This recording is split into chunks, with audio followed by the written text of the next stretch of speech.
Hey everyone, it's Anthony from Pretty Printed here.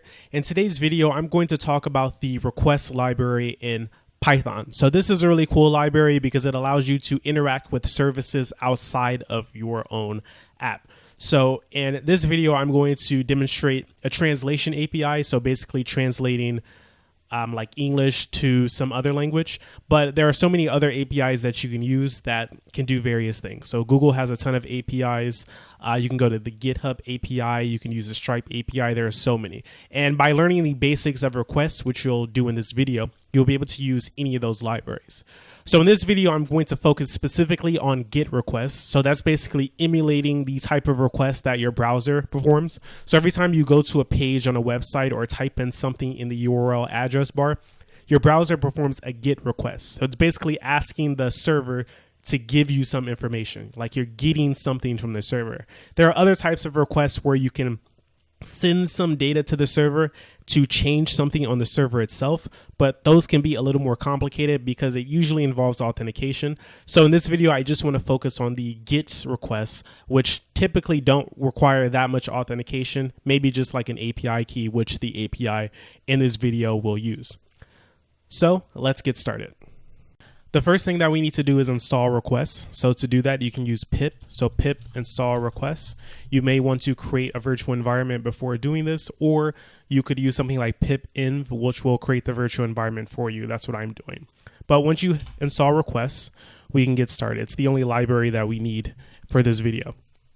So at the top of your file, just create any file that you're going to execute. I call mine script.py. And I'm going to import requests at the top. So just like that. So to begin with requests, like I said in this video, I'm just going to focus on GET requests. So basically emulating what a browser would do. And to start, I'm going to perform a GET request on my own website. So this is what it looks like when I view it in the browser. So it looks like a normal website. But if I perform a request on it through the console, let's see what happens. Or through the script. So I'll use R as a variable to hold the response. So just remember that R is for response. Maybe RES is better. So response, and then I'm going to use the request library that I imported, and then use the function called get. And then inside of the first argument, and the only argument in this particular case, I'm going to put the URL that I want to get. So https://prettyprinted.com. So this is my website.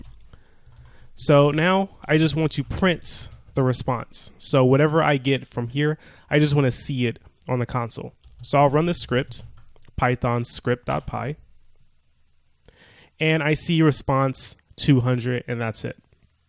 So let's begin with that. What 200 means is it means everything was successful with the requests. So 200 is a status code. There are other status codes. It's like 201, 300, 404. You've probably seen 404 before. You've probably seen 500 before. But normally the most common is going to be 200. That means you performed the request and everything went well and the data was returned to you. If you get a 404, for example, so if I try a URL that I don't have, so does not exist, and I perform the request again, I see response is 404. That's because I don't actually have a page that exists here. Now, if I go here in the browser, I do have a 404 page, but the status code that this is returning is a 404 status code, which means not found. So let me go back to putting it to just the base URL. And I see response is 200. If I want to get the status code more directly, I can do res, so response.statuscode. In here, it just returns 200. So if we try for does not exist again, and I run it, it returns 404. So that's very simple. So what you would want to do in some cases is check to see if the response was okay. So you can do if response, and if the response is a good status code, so basically anything in the 200s or 300s, then this will return true. So print response okay.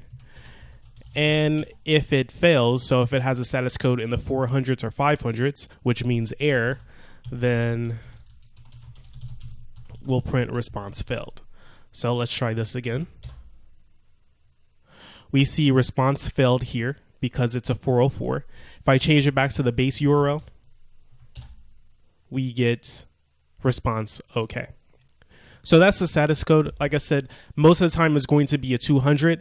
You will want to check for the status codes for the cases where things don't work as you anticipate. But generally speaking, the API is going to return the same response for you once you're done testing all the time. Really, the only time that it doesn't is when something changes in the API itself. But assuming that your code stays the same and the API is the same, then you'll always get the same status until something changes, like something fails somewhere or someone changes code.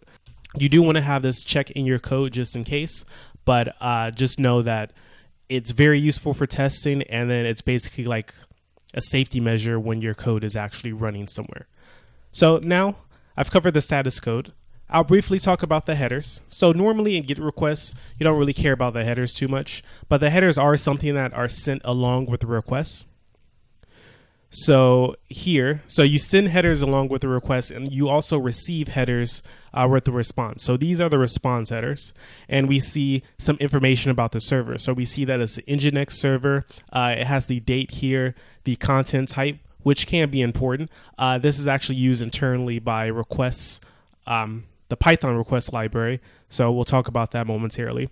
But this is the content type, the last modified, when the page itself was last modified, transfer encoding, connection, vary encoding, e-tag, x-frame options, and content encoding. So if you need any of this header information, this is where you look. In our particular case, we really don't need any of the header information. At most, the only thing that we need is the content type, because we need to know what format the data is in that we're receiving. And to actually see the data, this is the interesting part. This is where we can use .text. So there are a few ways that we can get the data, but .text just basically returns everything in text format. So it's really easy to see what it looks like. So if I run the script again, we now see HTML. And if you look closely at the HTML, this is the HTML that is used on my web page. So basically what this is doing is it's returning all the HTML that builds this page. So if I view the source here, everything that I see here in the view source is exactly what I get returned in the response here. So if you wanted to do something with HTML pages, like for instance, crawling the page or scraping the page, what you can do is you can request the HTML, and then you can use some other library, let's say like Beautiful Soup, to actually go through the HTML and find particular things. Like if I wanted to find all the links in this file, I could by using something like Beautiful Soup, which is another Python library. So the last thing I'll do just to demonstrate is I'll save this to a file. So let's see. Output equals open, and we'll call this index.html. And then I just want to write to it. So output write response.text. And this can be done because the response is just HTML. This doesn't work for everything, but since I'm just using HTML, this actually does work. So write and then output close. So close the file. And now let me run the script again. So let's see. I generate an index.html file. And now when I open it, I see the structure of my page, but it doesn't look exactly the same. The reason why it doesn't look exactly the same is because this is not a web browser. A web browser takes in all the components of the page. So there are a couple of other requests that need to be made. For instance, requesting the images, and then requesting the CSS files. So not everything gets returned. Here the images are okay, but you see they're a little bit smaller than what you see in the page itself. And actually it's missing one of the images. So it's because that image is from an external source, whereas these images are inline in the HTML. So it just depends on how the page is built. But as you can see, it's similar, but not exactly the same. So with that, we've actually covered really the basics of using requests. So now let's get on to something a little more interesting, using the Translation API by Yandex. To use the Yandex API, first we have to sign up for Yandex. So I already have an account, and I'll post a link in the description below to Yandex so you can sign up. Once you're signed up and you're logged in, you want to go down to Technologies, and then you want to look for Translate API. And then finally get a free API key here. So I have an API key already, but to create one, you just click on create new key and then type in a description, and that's it.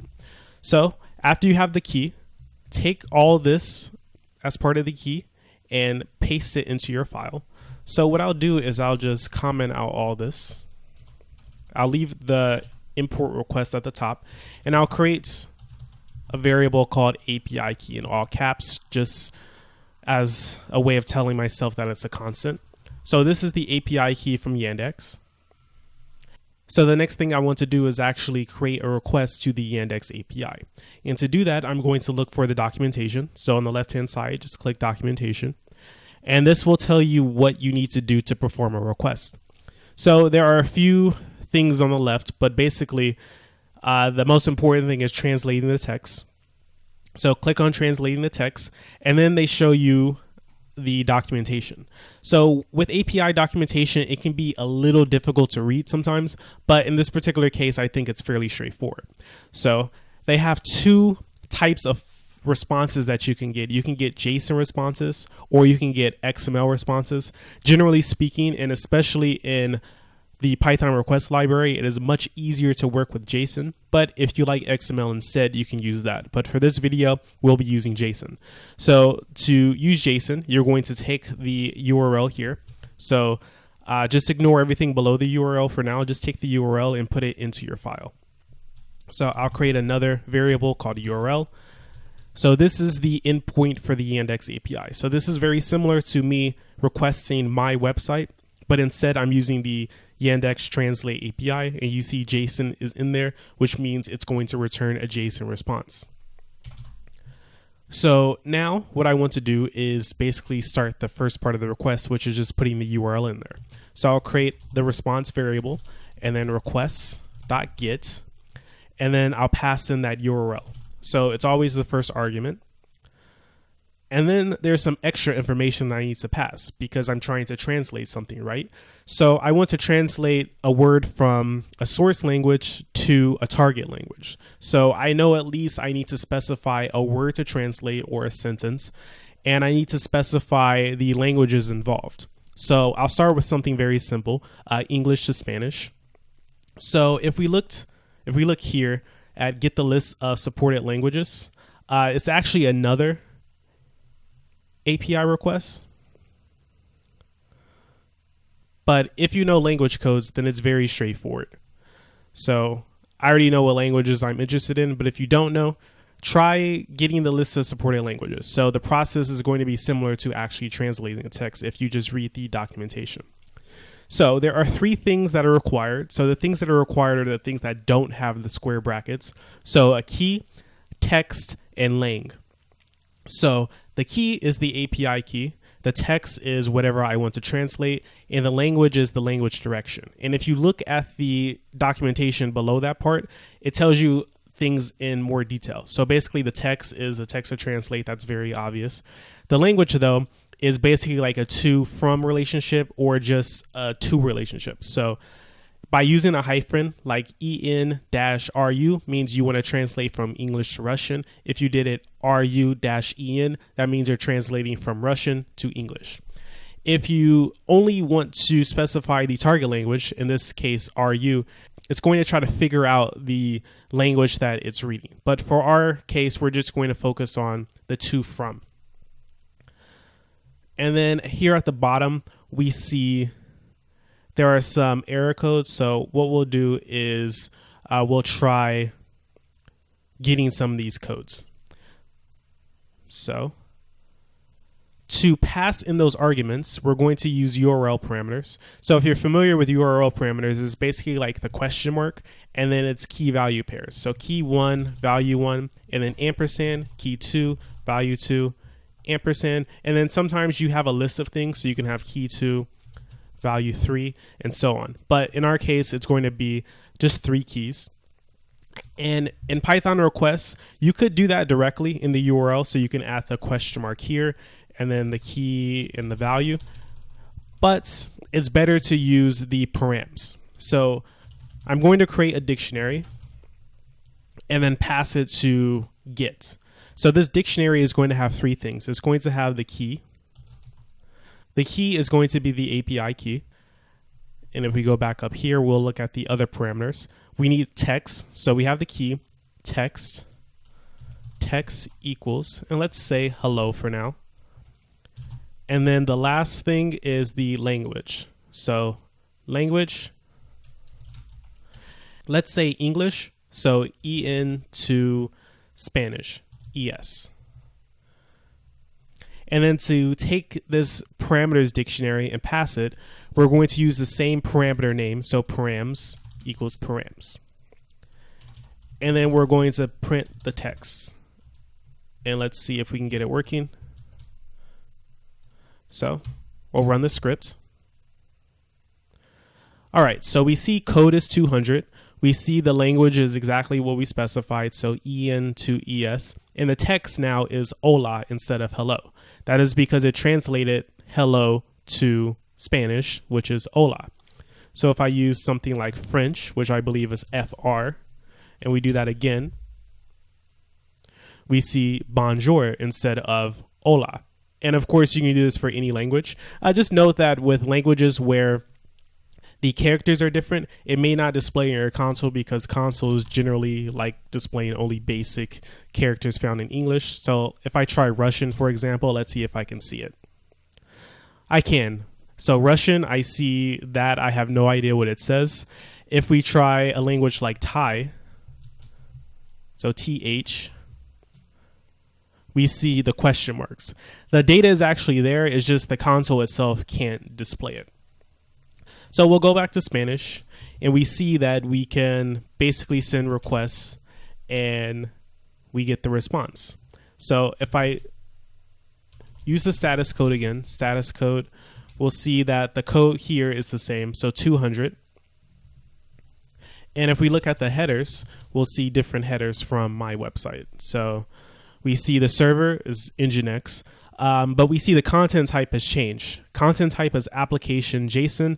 And then we see some other things. So like I said, the content type is usually the one that you're the most concerned about. But in our case, the library itself handles it because it allows us to use this response JSON.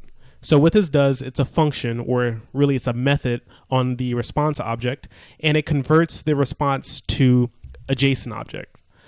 And this allows you to access the data using dictionary keys or list indices. So if I say something like JSON equals response JSON, and then I print JSON, here's what happens. So we see code 200, language is English dash ES, and then text is hola. So this looks exactly the same as the one before. The formatting is a little different, but this is just plain text. This is an actual dictionary. So if I want to access, let's say, the text, here's what happens. So it's a dictionary. So I look for the text key, run it again, and I see a list with the text. So that's the format that they have, is just a list, but I see hola there. So because it's a list, I can look for the first item in the list, and I get hola.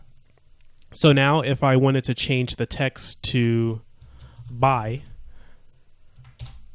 run it, I see bye is the same in Spanish, I guess. I don't know how to say bye, so let's try goodbye.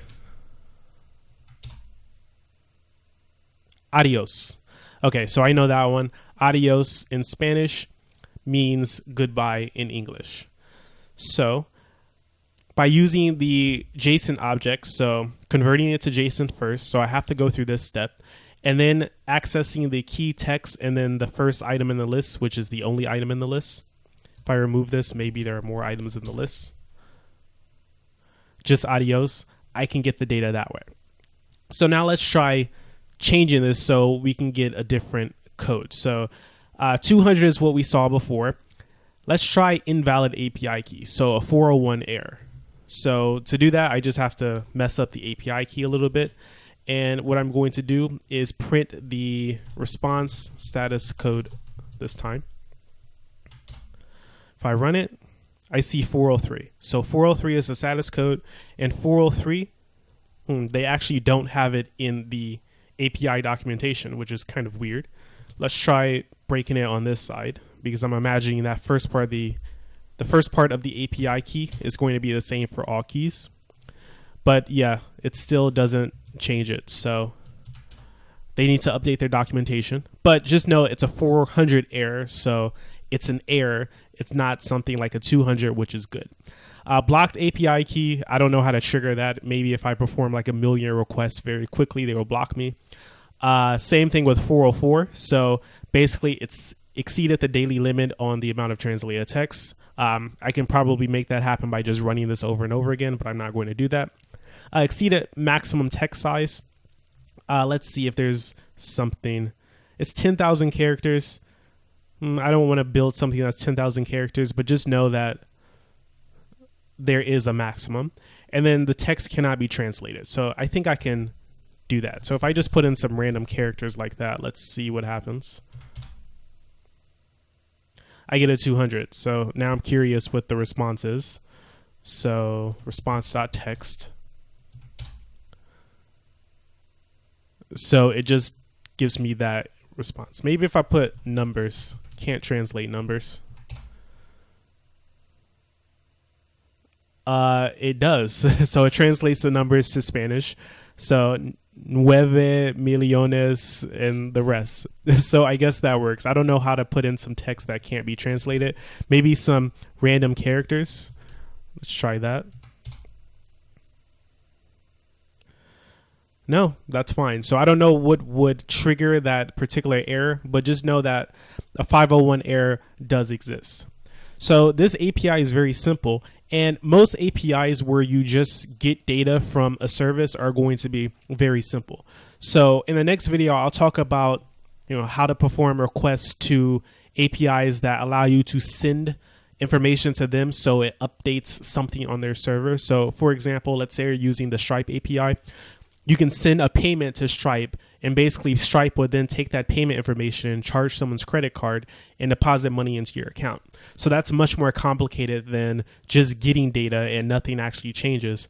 In the case with Stripe, you're modifying something on their server and actually in two bank accounts, in the bank account of your customer and in your bank account, because you end up getting the money. So I'll talk more about post requests and the other requests where you can actually change things, but GET requests are probably the most common, and a lot of times they're the most fun because you can access so much information if you just find the right API. So translating is a pretty interesting thing, but there are tons of other things that you can do. So that's pretty much it for this video. If you have any questions about using the request library, you can ask me a question in the comments below. If you're interested in a course on requests, I have a whole course called Learn Python Requests. Just go to my website, then courses, and then Learn Python Requests. And you can learn the things that kind of go into requests. So it's more comprehensive than this video. It talks about, testing the API using tokens. It has 3 different example APIs, getting files, images, timeouts, exceptions, and so on. So if you're interested in that, you can check out my website. So that's it for this video. If you like this video, please give me a thumbs up. And if you haven't subscribed to my channel already, please subscribe. So thank you for watching, and I will talk to you next time.